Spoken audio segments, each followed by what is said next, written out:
This is the English version ng pagtanggap o yung spiritual baptism of water. Spirit. Yun. Do you know God? Do you know Jesus? If you do, so you know Jesus, then I tell you this. Say your name and follow me what I'm saying again. Your name and follow me again. Your name and again. Father, our Lord, please forgive me for what I done, that I know, that I knew, and not. And Lord, please, I accept you as my Lord and Savior. In Jesus' name, in the name of the Father, and the Son, and the Holy Spirit. Mas madali pala, no? Pag English. Yun lang, no? At yun mga kapatid.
Alam mo, naka 3D o 5D.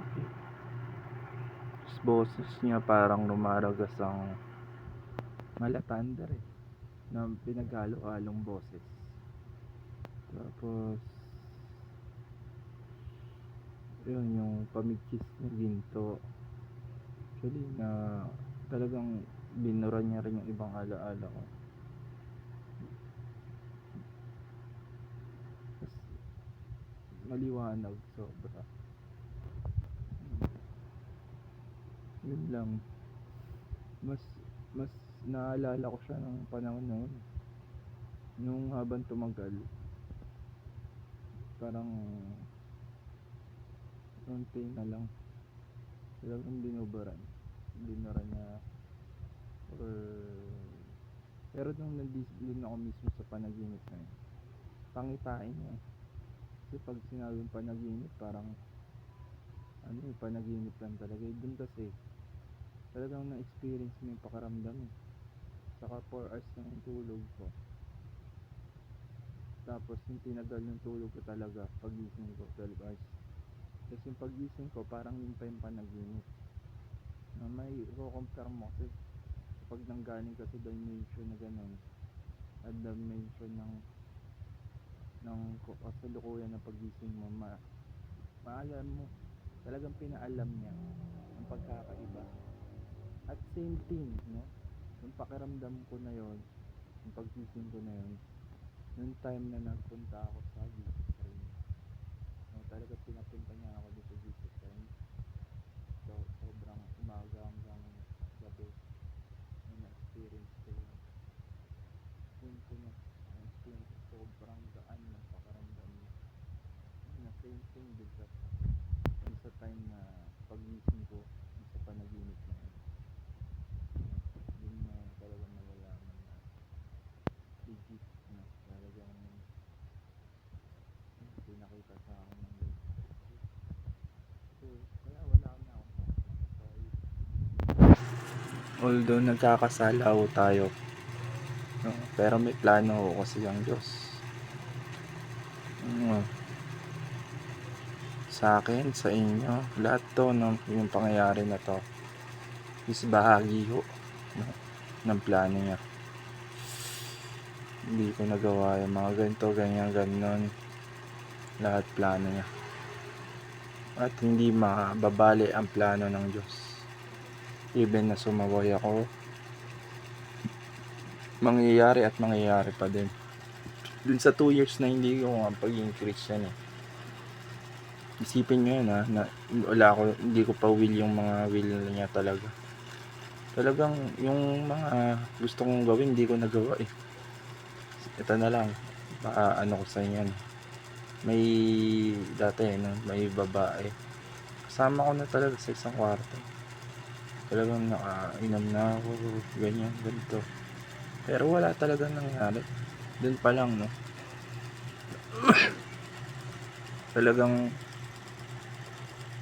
Talagang gusto ko pa talaga yung babae na Pero nga dahil may asawa yun, talagang inano niya ako na walang mangyari doon. Ganun kabuti yung Diyos sa akin. Na hindi ko nga alam na tatanggap ko na siya 2020. Alam ko lang niligtas niya ako, ganyan. Na hindi ko alam pagtanggap na yun.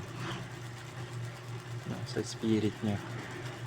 Doon ko na yung spirit niya ng una. Iba po yung water and spirit. Yung sinasabi niya sa John 3:3. Nung magkaiba yun. Yung pinapawalang salawang balaw natin yun, pero totoo yun. At pero yun nga, tanggap nyo na siya, yung iba sa inyo. At niwala kayo doon. Diba? Congrats, kasi yan talaga. Kaya nga, di ba nangungusap na sa inyo? Banal na spirito, yan yun. Pero para doon sa mga hindi pa nakatanggap at di niniwala, no, aralin nyo pa yung Biblia. No? Kaya nga sinabi doon, yung makipot na pintuan, humingi, pumanap, pumatok. Isipin nyo yun. Kasi hindi kasi siya yung isang gantong verse, no? Yun na yun. Ilang isipin mo, hindi yun. Lahat po siya isipin nyo. Ibig sabihin, pagsasabay-sabay nyo isipin. Kaya nyo yan. Yung sinabing matalino ako, but pero binayaan lang ako ni Lord. Kasi critical thinker talaga ako dati pa. Yung pinag-iisipan ko talaga lahat ng bagay. No.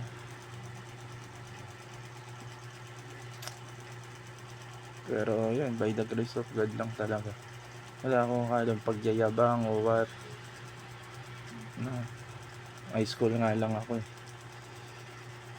No, wala naman ako pagyayabang sa inyo kung ano yung tapos ko. Yun lang. At dakilang pasaway ako sa magulang. Pero in the end, 2017, compound lang ako. Doon makikita yung twist ng Lord. Na sobrang yabang ko. Teka dito. Ano yung pagyayabang mo? Wala. Lahat tayong ganyan. Wala tayong pagyayabang. Ni isa man. Kung ano meron tayo ngayon, galing sa kanya lahat. At wala ko tayong maibibigay sa kanya. Kasi kung galing sa kanya lahat yan, no, anong karapatan natin? Doon pa nga lang eh. Kahit nga na i-acknowledge nga lang natin siya na galing sa inyo to Lord, wala tayo nun, no, hanggang, pero hindi ko nilalahat, no, ang tao.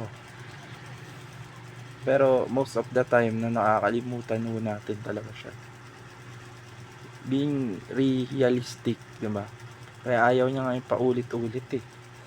Yung pagdarasal na wala namang ano, alam niyo yun, sabi niya, di ba? Wala namang saysay, no? Ulit-ulitin mo. Pero anong purpose nun? Hindi mo naman na talaga naman nasabi kung ano yung sinasabi mo. Kung ano nasa puso mo.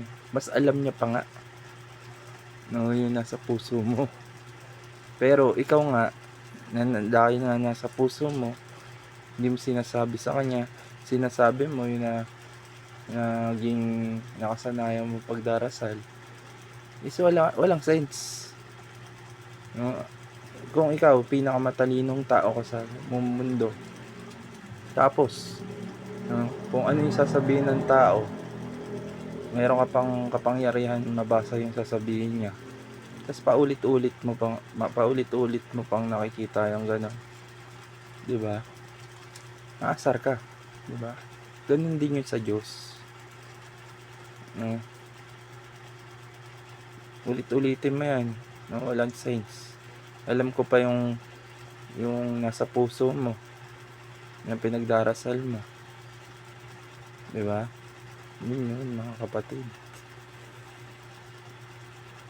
Kaya nga kilalanin natin Diyos at wag natin, no, ilagay yung pangunawa natin sa pangunawa niya. Ganito kasi yung kaisipan natin eh. Yung pangunawa natin na parang pinakamatalino na tayo, isip natin yun yung sa Diyos. Even nagbasa ka na ng Bible or what, hindi mo pa rin arok, no? Sabi nga sa Bible, kung gaano kalayo ang langit sa lupa, ganun din yung kaisipan natin sa kaisipan niya.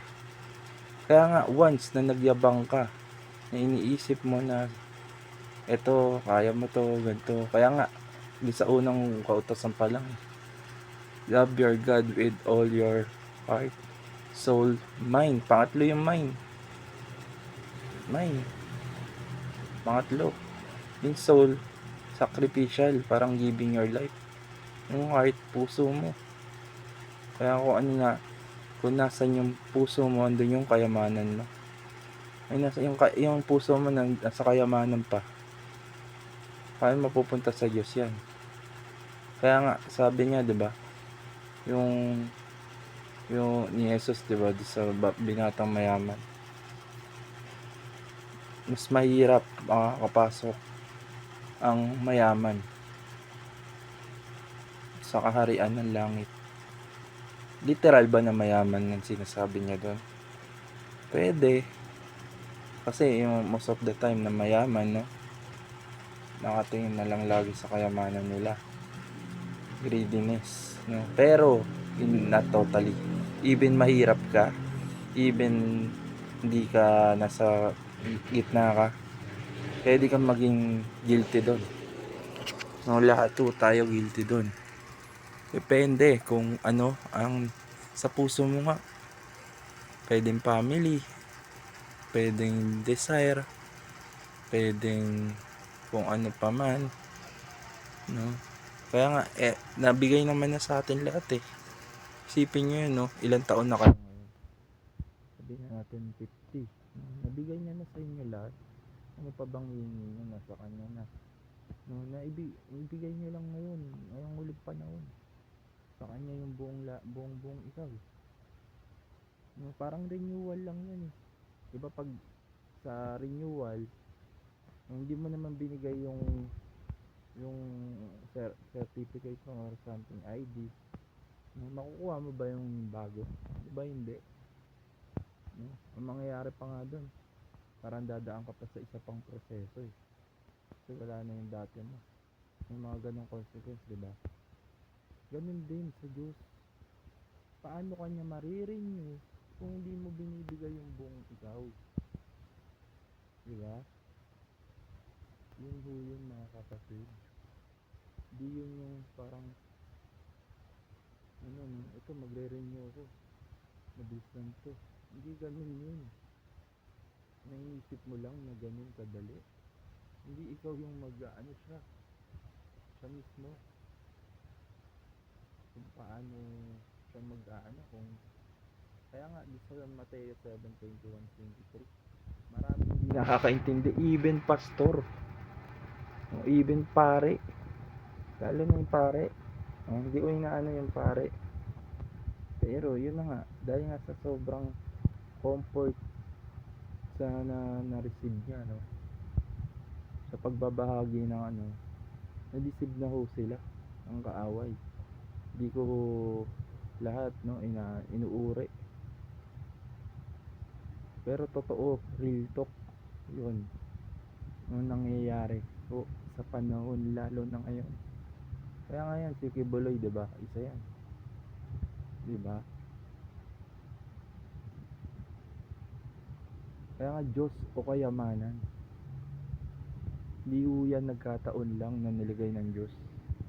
Yun yung purpose doon. Kaya kung isipin mo yung mag-aasik, diba? Merong nalaglag sa daan, diba?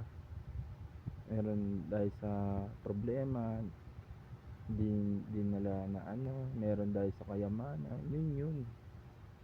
Pero may isang tao o may mga tao na talaga yung mga verses na yun is namuo talaga, nagbunga